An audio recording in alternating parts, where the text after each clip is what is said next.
natural hair growth oil එකක්. ඉතින් මම කෙරටින් ට්‍රීට්මන්ට් එකක් කරා. ඊට පස්සේ දැන් මගේ කොණ්ඩේ ආයෙමත් කර්ල් එක වැවිගෙන එනවා. මගේ කොණ්ඩේ කොහොමත් ඩිෆයින් වේව්ස් තියෙන්නේ, ෆ්‍රිසි හෙයර් එකක් තියෙන්නේ.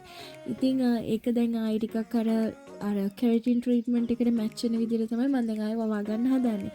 ඉතින් මුලින්ම රොස්මරීනෝ අරගෙන ඒක හොඳට හොදලා වේලලා ඊට පස්සේ ඒක කඩා ගන්න. ඊට පස්සේ මේ වගේ ඩබල් බොයිල් කරන විදිහට තියලා ඒකට කොකොනට් ඔයිල් ඇඩ් කරලා ඊට පස්සේ ආනියන් එකක් ග්‍රේට් කරා.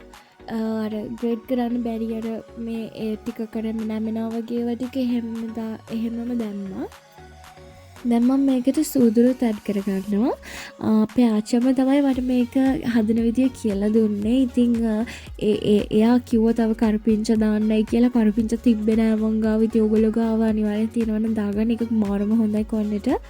ඉතින් මම මේකට ඔලිව් ඔයිල් තමයි දාගන්නේ. මොකද කොකොනට් ඔයිල් වැඩිපුර ඇඩ් කරාම මගේ කොණ්ඩේ ගොඩක් තව ෆ්‍රිසි විදියට වැවෙන්නේ. ඒ හින්දා මගේ කොණ්ඩේ කොහොමද කර්ල් අර ලොකු වේව්ස් තියෙන්නේ. අර කොණ්ඩේ කඩාගෙනවත් ගමනක් යන්න බෑ. ඒ හින්දා තමයි මම ඔලිව් ඔයිල් වැඩිපුර දැම්මේ. මොකද ඒකට සොෆ්ට් විදියට තමයි කොණ්ඩේ වැවෙන්නේ.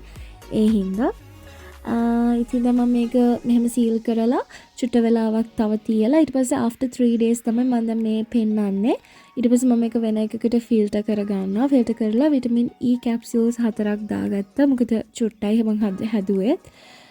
ඉතින් මේ capsules උත් දාලා ඉතින් දැන් මගේ hair oil එක ready. ඔයගොල්ලෝ අනිවාර්යයෙන්ම හදලා බලන්න රොස්මරීනෝ වලින් oil එක. හරි එහෙනම් bye, God bless you.